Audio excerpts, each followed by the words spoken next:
Good morning, children. Children, in my last video, I have explained you this chapter, Daddy Long Legs. We have learnt about a girl whose name was Jerusha Abbott. She used to live in an orphanage. The name of the orphanage was John Cry Home.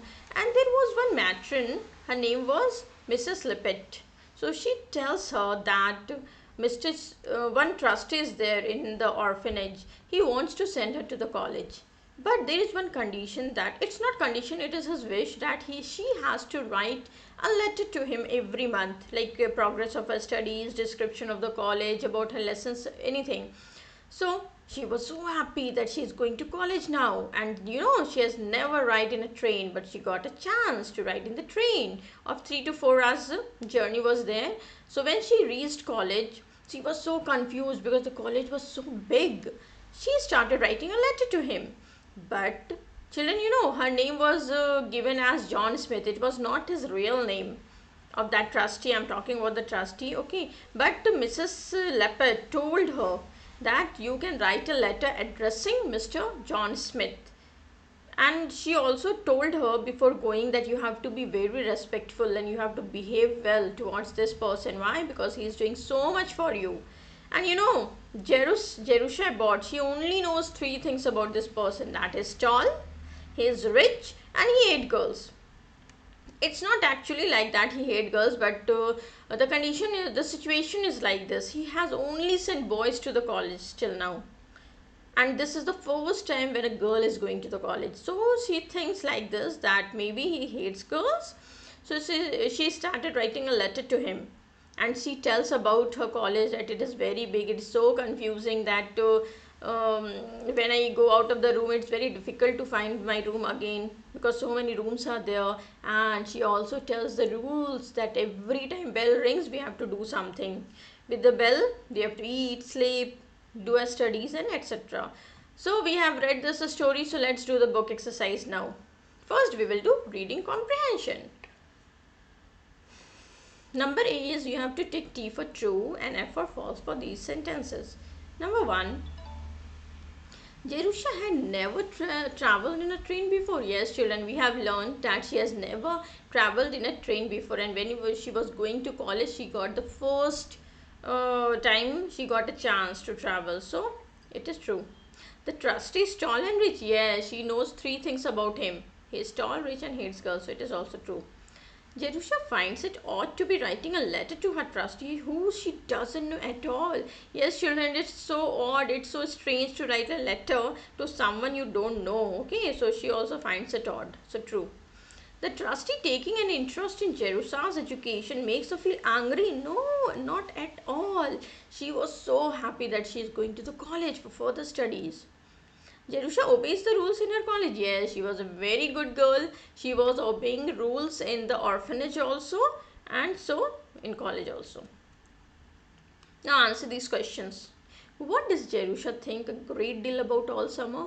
So children, whole summer she was thinking that who is this person who has taken interest in her after so many years? And who is this person who is sending her to college? So she was thinking about this. So you can write like this: Jerusha thinks about the person who had taken interest in her after so many years, and this made her feel that she had found a sort of family. Now, why does Jerusha dislike her trustee's name? Yes, children, we have read that she makes fun of his name, John Smith, and she is saying, who keeps this name? Okay, you should have name with a good personality, right? So she writes like, let us write like this: Jerusha dislikes the trustee's name, and she thinks there should be more personality, some personality is in his name. Now, what three things did Jerusha come to know about her trustee? So many times I have told you that he is rich, tall, and hates girls. So you can write like this: the three things that Jerusha comes to know about her trustee are that he is tall, rich, and hates girls. Now, why does Jerusha finally decide not to call her trustee by Mr. Goal Hater or Mr. Rich Man? See, if she will call her Mr. Girl Hater, so it will be insult to her only because she is also a girl. And if she calls her Mr. Rich Man, then it will be an insult to this person, John Smith. Why? Because the whole life he will not be rich, and very important thing, that money is not the only important thing for him, right? So you can write like this: Jerusha finally decides not to call her trustee by Mr. Girl Hater, as it would be an insult to her. She doesn't want to call him Mr. Rich Man, as it would be insult him. She felt money was not the only important thing for him. Now question number 5 is, what did Jerusha find very enlivening? Enlivening. So enlivening means refreshing. So we have read that she talks about bells, that her classes were her day was divided by bells, by the sections by bells. Okay, so you can write like this: Jerusha's day was divided into sections by bells. So she eats, sleeps and studies by bells, and she finds it very enlivening.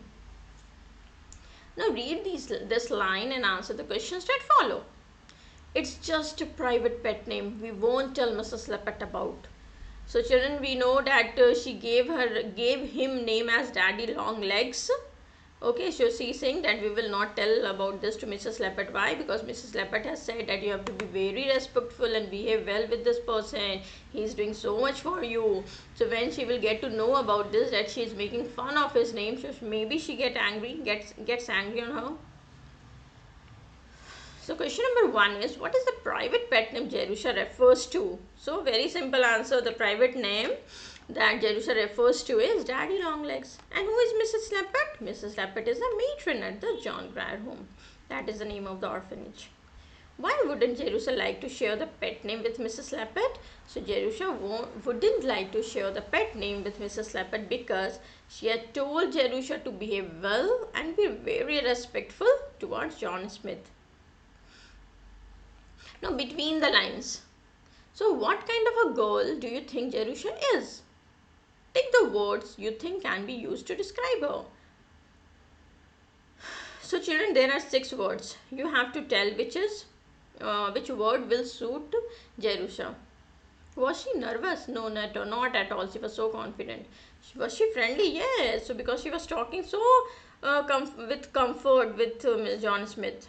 Was she intelligent? Obviously, that is why Mr. John Smith sent her to college. Curious? Yes, children, she was curious. Why? She wanted to know more about Mr. John Smith. Angry? No, not at all. She was happy. Was she funny? Obviously, yes, because she was giving so many names to this person.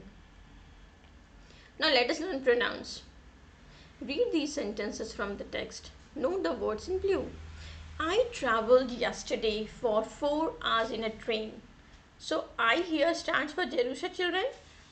Yes, and when she says you are tall, so you is used in place of Jerusha's trustee. She is talking about trustee. So I and you are pronouns. A pronoun is a word used in place of a noun. And some other nouns are like we, he, she, they and it. Like examples, Raman and I are going to play Scrabble. We are great friends. Children, here I is also pronoun. But when you are talking about two person and including you, then we use we. John is my classmate. He is intelligent and helpful. So again, he is used in place of John. So he is a pronoun. Sumona is fond of eating. So Shumona is a name of a girl. For girl, we use she. She always has a book in her hand. The boys are playing cricket. So when we are talking about plural, so we can write they. They like playing the sport a lot. See children, for girl we use she, for boy we use he. But when we are talking about plural girls and boys, we simply use they. The vase is old. It has been in my family for generations. So it is used for thing. Sometimes we don't use the pronoun at the beginning of a sentence. Like see, read these sentences. The words in blue are pronouns too. Like my parents didn't tell me about the trip, so it is not necessary that it will either use at the in the beginning or at the end of sentence. It can be used in the middle also. The teacher told us a new story today. Rashmi can help you with your homework. See children, your is not pronoun here, it is an adjective here. Kate gifted him a book. The children don't know how. Where is my book? Here again, my is not pronoun, it is adjective here. I can't find it anywhere. So I is also pronoun here. The teacher distributed the sweets among them. So me, us, you, him, her, I, it, them, all are pronoun. So here what you have to do, you have to fill in the blanks with the correct words in the bracket. See children, it is very simple. Already options are given to you. So First one, Dash will participate in the competition next week. So should I write I or me? If I will write I will participate or me will participate. So me is, we cannot write me, it is wrong. I will participate.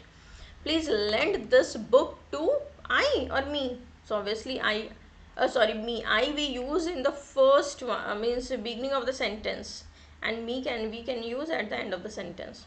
My uncle and aunt write a letter to we or us. So we write at the beginning and us we write in the middle or at last, to us every month. Paula is my friend. Paula is my friend, dash go to school together. So as we cannot write children. It is used at the end or the middle. So we go to school together. Betty brought chocolates for the children. The children got excited when they saw them. So children, you can do it on yourself, by yourself. Now regular and irregular verbs. A verb is a word. Children, you know what is a verb. Doing or action words are called verbs. But how will you write?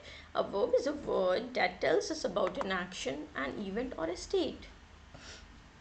Now read the sentence. Note the verb in blue. But I wanted to write a letter first, but I wanted to write a letter first just to get acquainted. So wanted here is verb, children. And write is also a verb. Get is also a verb. The verb wanted refers to a time before now. Means past tense. I wanted. So we are talking about the time which is gone. The sentence above is said to be in the simple past tense. Note that the verb want takes ed to form its past tense, wanted. See, want is simple present tense, but when we add ed, it becomes simple past tense. In fact, most verbs take d or ed to form their past tense. Such verbs are called regular verbs. See children, verb, there are so many verbs. Whatever you do, any action or doing words are called verbs. But when you add ed there, it will become regular verbs. But if you don't add ed, then it is irregular verbs. Like see, study this table to learn how most verbs form their past tense. Like bake, baked, like, liked, love, loved, arrive, arrived, allow, allowed, call, called, need, needed, travel, traveled. So only we have added ed, but in travel we have added led. Okay, but it depends on the word also. Sometimes you have to write the last letter twice. So this is regular verbs because you have added ed. But children, see, however, some verbs change the spelling to form their past tense. Such verbs are called irregular verbs. Like study this table to learn how these irregular verb forms their past tense. Begin, like begin. So began, you will write catch, caught, draw, drew, eat, ate, grow, grew, hide, hid, shake, shook, and write, wrote. So you have to fill in the blanks with the correct form of the verbs in brackets, and you have to use the simple past tense. Peter dashed to meet the children soon. So what is the past tense of promise? Promised. He dashed his trip to France yesterday. Plan, past tense of plan, planned. John dashed all the bills last Sunday. Past tense of pay, paid. But what is the spelling? P-A-Y will change into P-A-I-D. Last night I dashed well. So sleep will change into slept. David dashed a large travel bag with him. So past tense of take is took. Now vocabulary, children. Words describing feelings. Yes, children, feelings can be seen on your face also, in your voice also. So here we are talking about face, not voice. Here are some words that describe how we feel. Match them with their expressions in the pictures. Draw lines, okay? Tired. See children, this boy is so tired and he is feeling sleepy also. Horrified means someone is very scared or afraid. So the third picture, happy. So you can easily see this girl is so happy. And angry, the first picture. Now dictionary skills, alphabetical order. Children, you have already learned alphabetical order in English grammar book. That was chapter 1. So how do you find the meaning of a difficult word? Do you know there is a book that has meanings of most words in the English language? So we call this book a dictionary. Yes, we can find meanings here. but you should know how to find meanings. You have to learn. There is a method. If you have learned alphabetical order, you have understood it. It is very easy for you to learn. Now, words in a dictionary are always arranged according to the letters of the alphabets or in alphabetical order. Now, asking yes or no questions.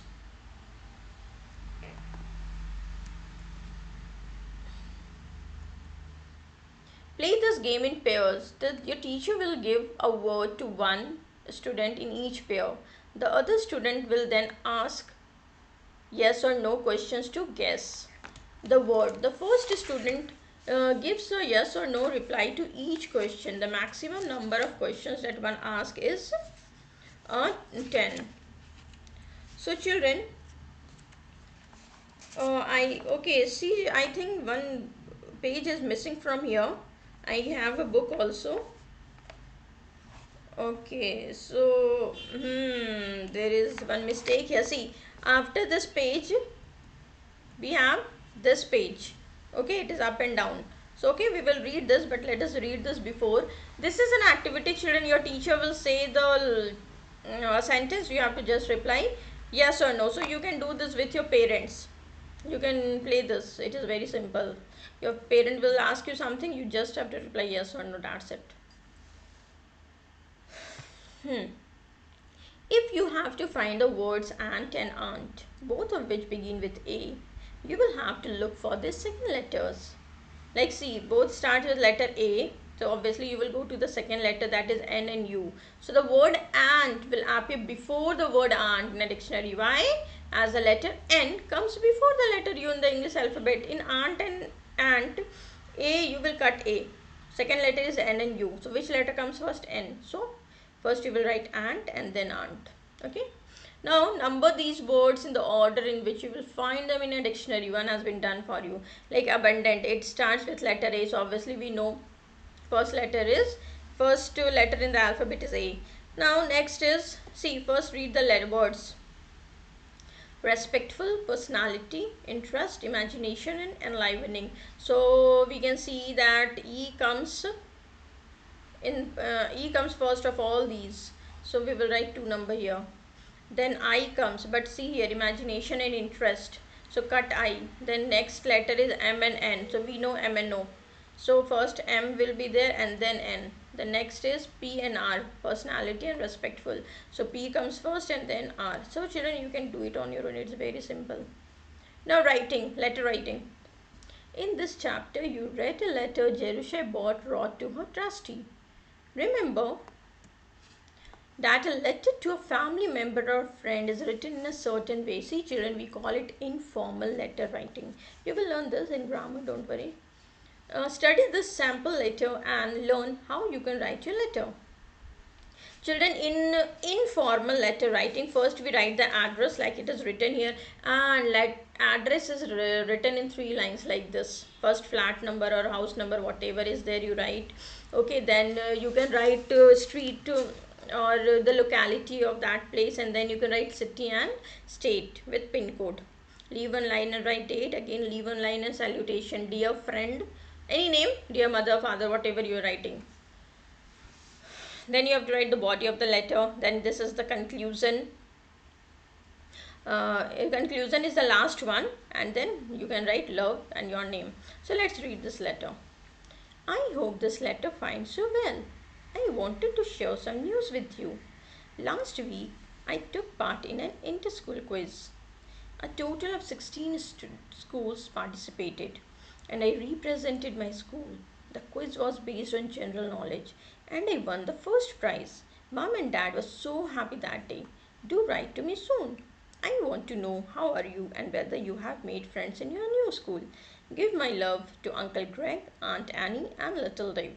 Love, Shalini. So children, you can also write like this. You can also share feelings with your friends. Now it's your turn to write a letter. Write one to your cousin who lives far away.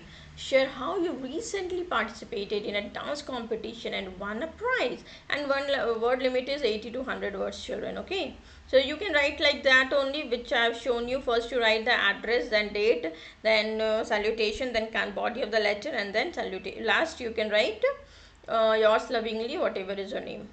Now reading with for pleasure. Reading for pleasure. Jerusha Bott is an orphan girl. Read these famous books that also center around young orphan girls. See children, first one is Anne of Green Gables by Ellen Montgomery and second is Pollyanna by Eleanor H. Potter. These both are children's novel. So if you will read this, it is also funny and humorous like which we have read now, Daddy Long Legs. I hope children you have understood this story this by Jean Webster. I have also done the book exercise. If you have any problem, kindly watch the video again. That's all for children. I will meet you in the next video with the new book and the new chapter. That's all for today children. Thank you.